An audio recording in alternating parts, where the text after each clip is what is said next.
તો આ નશાખોર નબીરાઓ દિવસે ને દિવસે બેફામ થઈ રહ્યા છે, તો બુટલેગરો પણ બેફામ બન્યા છે। ગુજરાતમાં દારૂબંધીના ધજાગરા ઉડાડતા બુટલેગરો રોડ માર્ગ બાદ હવે દરિયાઈ માર્ગે દારૂની હેરાફેરી કરી રહ્યા છે।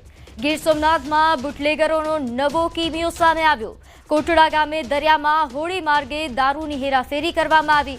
કોડીનારના માઢવાડ કોટડા ગામનો બનાવ, જ્યાં કોડીનાર પોલીસે મોટી માત્રામાં દારૂનો જથ્થો ઝડપ્યો।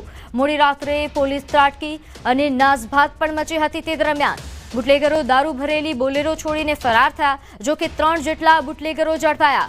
અન્ય 18 બુટલેગરો ફરાર છે। બોલેરોમાંથી 44 પેટી વિદેશી દારૂનો જથ્થો મળી આવ્યો। 5 લાખથી વધુ કિંમતનો દારૂ મળી આવ્યો છે। સતત દરિયાઈ માર્ગે દારૂની હેરાફેરી ગીર સોમનાથ પોલીસ માટે પડકાર બની રહી છે।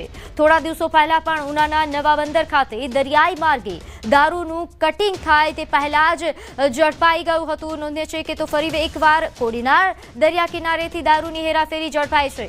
સોમનાથ જિલ્લામાં દારૂની હેરાફેરીમાં પ્રથમવાર એક સાથે 21 આરોપીઓના નામજોગ એફઆઈઆર થઈ।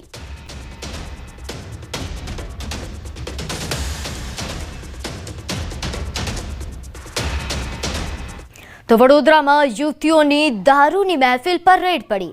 ભાયલીની મોનીવેલ હોટલમાં રૂમમાં મહેફિલ ચાલી રહી હતી। 3 યુવતીઓ સહિત 7 પીધેલી હાલતમાં પકડાયા।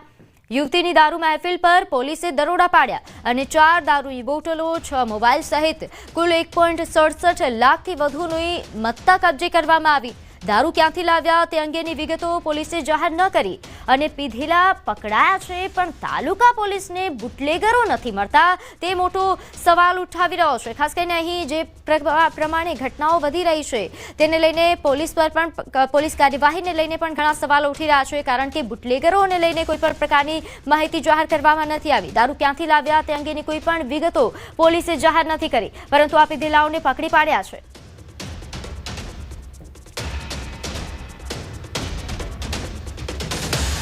તો તાજેતરમાં અમદાવાદના એક ફાર્મમાં રેવ પાર્ટી પકડાઈ હતી, જેમાં પોલીસે કેટલાક વિદેશી વિદ્યાર્થીઓની ધરપકડ કરી હતી।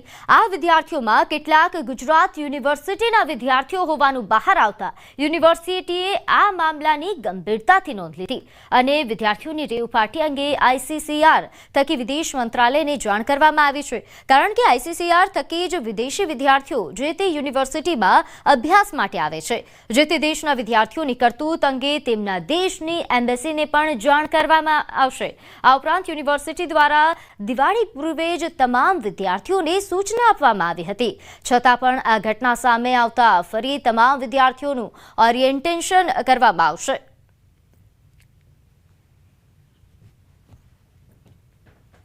ગુજરાત યુનિવર્સિટીમાં ભણતા સ્ટુડન્ટ્સની જ્યારે અમને સૂચના મળી કે આવી જગ્યાથી પોલીસ કાર્યવાહીમાં અમુક સ્ટુડન્ટ્સને પકડાયા છે, એટલે અમે તરત જ ICCRને જાણ કરી।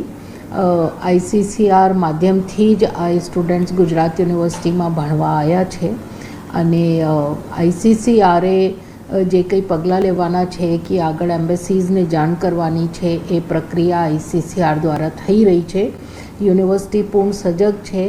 એ જ્યારે દિવાળીની રજાઓ પડી ત્યારે પણ, દિવાળીના દિવસે પણ અને એક ઘટના બની એના પછી પણ બધા જ સ્ટુડન્ટ્સને સેન્સિટાઇઝ કરવામાં ફરીથી આવ્યો છે। અગાઉ એ બધા સ્ટુડન્ટ્સ પાસેથી રૂલ્સના નિમિત્તે બાંહેધરી લીધી છે। વચ્ચે વચ્ચે એનો ઓરિએન્ટેશન કે સેન્સિટાઇઝેશનનો પ્રોગ્રામ પણ કરતા હોઈએ છીએ, જેનાથી કોઈ જગ્યા એ મિસગાઈડ થઈ